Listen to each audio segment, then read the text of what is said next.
এখানে সিদ্ধান্ত নেবেন ন্যায় বিচার কায়েম করা।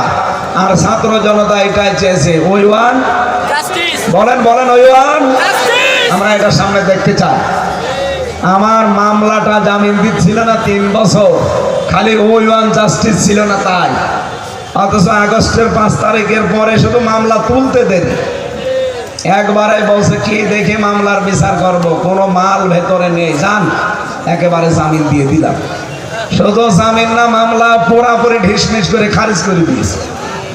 আমি বলতে গেলাম মাননীয় আদালত, এটা তো 3 বছর আপনার কাছে ছিল, তখন তো কিছু বলেননি, এখন বলছেন মাল নেই। এইটাই আমার ওনার খাস কামরায় ডেকে নিয়ে এইটাই বলেছিল যে হুজুর আমার কিছু করার নেই, আমার হাত বাঁধা আছে। আমরা চাই এখন যেহেতু ওনার হাত খোলা ন্যায় বিচার করতে পারছে, বাংলাদেশের 1628টা চেয়ার, কয়টা বলেন বলেন, যদিও এখনো অনেক চেয়ারে জালেমদের দোসর বসা আছে। আমরা বারবার আহ্বান জানাচ্ছি জালেমদের একটা দোসরও যেন কোনো চেয়ারে না থাকে। খুব তাড়াতাড়ি চেয়ারগুলো খালি করে বৈষম্যের শিকার যারা ছিল তাদেরকে বসা। আর এমন মানুষকে আমরা চাই যাদের হাত আবু সাইদের মতো এভাবে খোলা থাকবে, যারা ন্যায় বিচার কায়েম করতে পারবে। কথা বলেন। আল্লাহ তুমি আমাদের চর্মচোখে এটা দেখার তৌফিক দাও, বলেন আমিন। আমরা সূরা জুমারের গুরুত্বপূর্ণ একটা আয়াত পড়েছি, 53 নম্বর আয়াত। এই ভালো করে শুনবেন, যেহেতু গতকাল যে রাত চলে গেল, গুরুত্বপূর্ণ একটা রজনী গেছে 5টা রাতের ভেতরে, সেটা একটা লাইলাতুন নিসফি মিন শাবান। 22টা নাম পেয়েছি আমি হাদিসে, এর ভেতরে গুরুত্বপূর্ণ এই রাত। 2 শ্রেণীর মানুষ বাদ দিয়ে আল্লাহ যত বান্দা বান্দি পেয়েছে সবাইকে মাফ করে দিয়েছেন। এখন আপনি দেখেন আপনি নিষ্পাপ হয়েছেন কিনা। আল্লাহ রাব্বুল আলামিন বলেন, প্রথম আসমানে ওই দিন আসার পরে আমি ডাক দিতে থাকি। এটা ইকরামা রাদিয়াল্লাহু তাআলা আনহু থেকে বর্ণিত বাইহাকী শরীফের হাদিস, 5342 নম্বরে পাবেন। তিনি বলেন, বিশ্বনবী জানিয়েছেন আজকের এই গুরুত্বপূর্ণ রজনীতে পৃথিবীর সবাইকে আল্লাহ ক্ষমা করে দেবে, শুধু 2 প্রকার মানুষ বাদ দিয়ে। 1 নম্বরে যারা মুশরিক, 1 নম্বরে। তার মানে এই আয়াত থেকে হাদিস থেকে বোঝা যায় তামাম দুনিয়ায় মুসলমান আমরা আছি মাত্র 210 কোটি, বাকি যা আছে ডাইরেক্ট ইনডাইরেক্ট ওরা কিন্তু মুশরিক। ইহুদিরা মুশরিক, খ্রিস্টানরা মুশরিক, হিন্দুরা তো মুশরিক, বৌদ্ধরাও মুশরিক। কারণ এক আল্লাহ বাদে অন্য কাউকে তারা মানে। খ্রিস্টানরা 3 খোদায় বিশ্বাসী, এই জন্য তারা মুশরিক। কথা বলেন না কেন? ইহুদিরা উজাইর আলাইহিস সালামকে আল্লাহর সন্তান বলে মনে করে, এই জন্য তারা মুশরিক। আর হিন্দুরা তো 12 মাসে 13 পূজা, 33 কোটি দেবতা ওদের। দুনিয়াতে যারা আছে মুসলিম বাদ দিয়ে সব এক কথায় কি, আরো জোরে বলেন, এদেরটা চ্যাপ্টার বাদ। পৃথিবীতে এমন কোন নবী আল্লাহ পাঠাননি যাদেরকে এই সংবাদটা দেননি। ওয়া উহিয়া ইলাইয়া ইলা আখিরি আয়াত সূরা জুমারের ভেতরে আল্লাহ জানিয়েছেন, হে নবী আমি আপনার প্রতি আর আপনার পূর্বে যত নবী পাঠিয়েছিলাম প্রতিটি নবীর প্রতি এই করেছি যে তোমরা যাই করো না কেন শিরিক করবা না। যদি কেউ শিরিক করে তার পেছনের যত ভালো কাজ আছে আল্লাহ সব নষ্ট করে দেয়। বলেন নাউজুবিল্লাহ। শুধু এতটুকু আল্লাহ শেষ করেননি, ওয়ালা তাকুনান্না মিনাল খাসিরিন। শুধুমাত্র তার ভালো কাজগুলো নষ্ট হবে না, ওই মানুষটার জীবন হয়ে যাবে ক্ষতিগ্রস্ত। সাতক্ষীরাবাসী আল্লাহ পাক যদি বলে ক্ষতিগ্রস্ত জীবন, সেখান থেকে মুক্তি পাওয়ার জন্য চেষ্টা করা লাগবে না। এখন আমরা যেহেতু মুসলিম দাবি করছি, আমাদের ভেতরে শিরিক যদি ঢুকে পড়ে আমরাও কিন্তু মুশরিক হয়ে যাব। আর মুশরিক হলে এই সবে বরাতে বলেন নিসফে শাবানে আপনার মাফ হয়নি। মাফ পাওয়ার জন্য সামনে কোনো শিরিকের কিছু থাকলে বাদ দেওয়ার দরকার নেই। বলেন বলেন, শিরিক কি? শিরিকের প্রকার ভেদ আছে, অনেক প্রকার পেয়েছি আমি তাফসিরে। শিরিক বিল জাত, শিরিক বিল সিফাত, শিরিক বিল ইখতিয়ারা, শিরিক বিল হুকুক। এরকম 120 প্রকার আছে, আমি তাফসিরে পেয়েছি, জিলালিল কোরআনে পেয়েছি। এখন আল্লাহর কথা আমি এক বাক্যে আপনাদেরকে এক কথায় জানাচ্ছি, আল্লাহ যেটা পারে ওইটা অন্য কেউ পারে, এই বিশ্বাস করার নাম শিরিক। বলেন বলেন, এই মাইকরা শুনে যাচ্ছে, আওয়াজ বাড়িয়ে দেন। আল্লাহ যেটা পারে ওইটা অন্য কেউ পারে, এই বিশ্বাস করার নাম কি? শিরিক। যে করে সে কি? আরো জোরে বলেন। সবে বরাতে মুশরিকদের মাপ আছে। আমরা এখন কোন শিরকি কাজ করছি কিনা দেখেন তো। এই যে সন্তান দিতে পারে কে? এটা অন্য কেউ পারে, এই বিশ্বাস করার নাম যেহেতু শিরিক। এই জন্য যারা এসেছেন নারীরা, অনেক মেয়েরা ছেলে মেয়ে না হলে ওরা পাগল হয়ে যায়। আমাদের জাতির পিতা ৮৬ বছর বয়সে সন্তান পেয়েছিলেন, তিনি পাগল হননি। ৮৬টা বছর একবারে তিনি বারবার বলতেন রব্বি হাবলি মিনাস সালিহিন। আল্লাহ ৮৬ বছর পরে তার দোয়া কবুল করে বলেছিলেন ফাবাশশারনাহু বিগুলামিন হালিম। আর আপনার ৮৬ দিন পার হয় না, আপনি পাগল হয়ে যান। আমরা তো এমন বাবার সন্তান যিনি জীবনে কোনোদিন শিরিক, আরো জোরে বলেন। এজন্য আমাদের শিরিক মুক্ত জীবন তৈরি করা লাগবে। মেয়েদেরকে বলছি, সন্তান যদি না হয় না হোক, কোনো মাজারে, কোনো বাবার কাছে, কোনো খাদেমের কাছে যাওয়া যাবে। বিভিন্ন জেলায় গেলে মনে হুজুর আপেল পড়ে দেন। সেদিন বগুড়ায় গিয়েছিলাম, এক লোক এসে বলছে হুজুর আপেল পড়ে দেন। আমি কি দিয়ে আপেল পড়বো? সূরা ফাতিহা ছাড়া তো আমি কিছু জানি না। পড়তে আরম্ভ করেছি, আমার কানের কাছে মুখ নিয়ে বলছো হুজুর এমন আপেল পড়বেন যেন ছেলে হয়। ও আমি ছেলে কি ডাউনলোড করে দেব?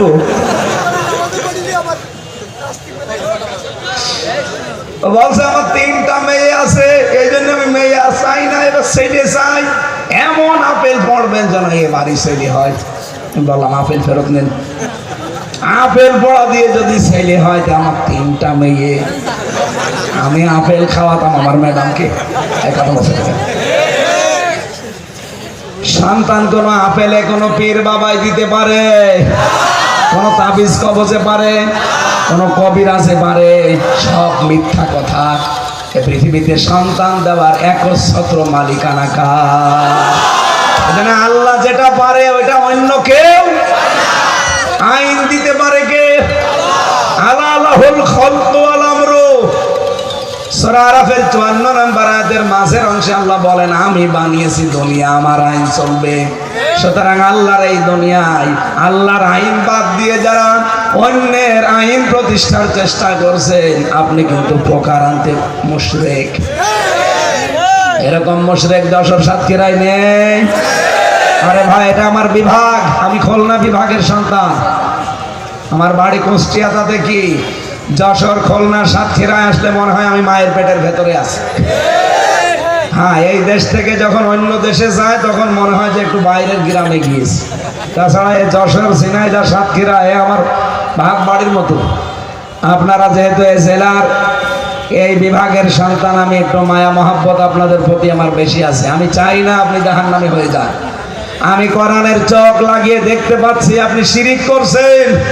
সুতরাং এই মুহূর্তে সিদ্ধান্ত নেন, নাইতে শুধু সবে বরাত না, সামনে সবে কদর আপনি মাফ পাবেন না। কারণ মুশরিককে আল্লাহ ক্ষমা করেন। বলেন, আল্লাহর আইন বাদ দিয়ে কারো আইন প্রতিষ্ঠার জন্য দল করা যাবে না, ভোট দেওয়া যাবে না। এক কথা বলেন না কেন?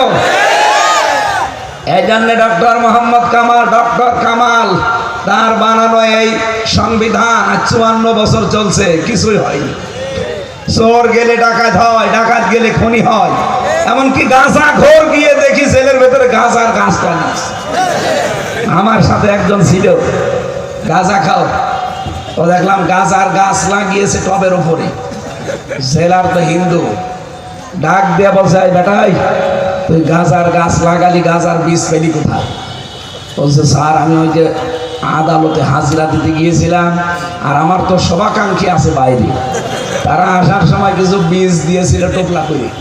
এটা মুখের এই জায়গায় নিয়েছে যেন মেশিনে ধরা না পড়ে।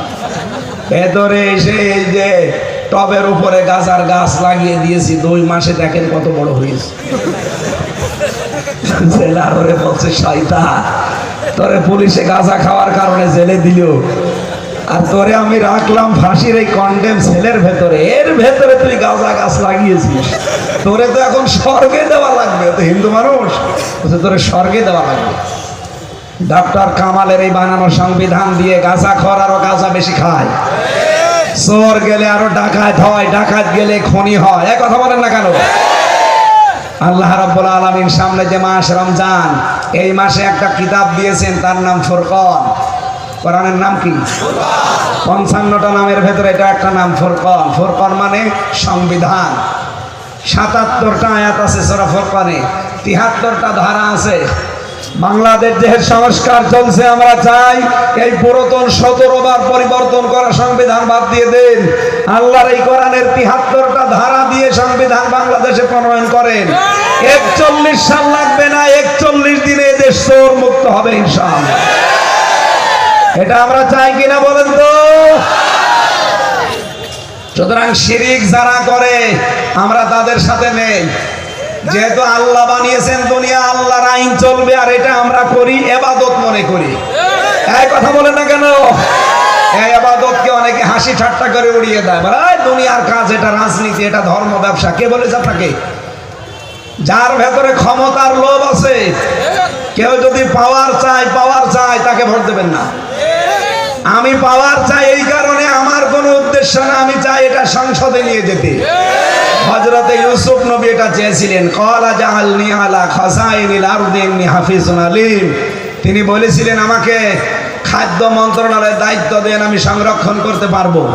সুতরাং এই দেশে সংরক্ষণের দায়িত্ব দিলে যে সংরক্ষিত থাকবে তার প্রমাণ মাওলানা মতিয়ার রহমান নিজামী, শহীদ আলী হাসান মুজাহিদ। এই কথা বলেন না কেন? প্রমাণ যখন পেয়েই গেছেন, এখন আর কিসের চিন্তা? সুতরাং সামনে কোনো চিন্তা ভাবনা করার দরকার নেই। এই মতিয়ার রহমান নিজামী, আলী হাসান মুজাহিদের মতো মানুষ আমরা 151 জন এই দেশে দেখতে চাই, যারা মন্ত্রণালয় চালানোর পরে 26 টাকা আরো ফেরত দেবে। এই কথা বলেন না কেন? আর আমরা এমন মানুষ পেলাম, খাদ্য মন্ত্রণালয়ের দায়িত্ব যারা ছিল, কামরুল টাক, এই শয়তানের বাচ্চা শয়তান গম নিয়ে কেলেঙ্কারি করেছে। ভূমি মন্ত্রণালয়ের দায়িত্ব যারা দিয়েছে, 620টা বাড়ি বানিয়েছে শয়তান। আরে ভাই, জাতীয় নেতা যারা, তাদের গ্রামে একটা আর ঢাকায় থাকার মতো একটা বাড়ি হলেই তো হয়, তাও তো সরকার আপনাকে একটা বাড়ি দেয়। আবার কেন 620টা বাড়ি বানানো লাগবে? বাড়ি যদি বেশি লাগে তো মাওলানা মতিয়ার রহমান নিজামীর বাড়ির দিকে তাকান, এখনো পর্যন্ত চারিদিকে মাটির দেওয়ালের উপরে টিন। 2টা মন্ত্রণালয় চালিয়েছে, কয়েকবারের এমপি। আর আপনি এমপি, প্রধানমন্ত্রীর পিএস আপনার 4,500 কোটি টাকার মালিক, দাঁত মুখ খুলে ফেলা দরকার সবার। এখানে কোনো চিন্তা নেই, কোনো ভাবনা নেই। সামনে আমাদের বিশ্বাস যে ইসলাম এদেশে আসবে। যেহেতু 6 মাস 9 দিনের ব্যবধানে 15 থেকে 66 হয়ে গেছে, আর 6 মাস যেতে দেন, এদেশে 100 জনের 100 জন মানুষ বলবে যে আমরা ইসলাম চাই। সেই অপেক্ষায় আমরা আছি। এই কথা বলেন না কেন?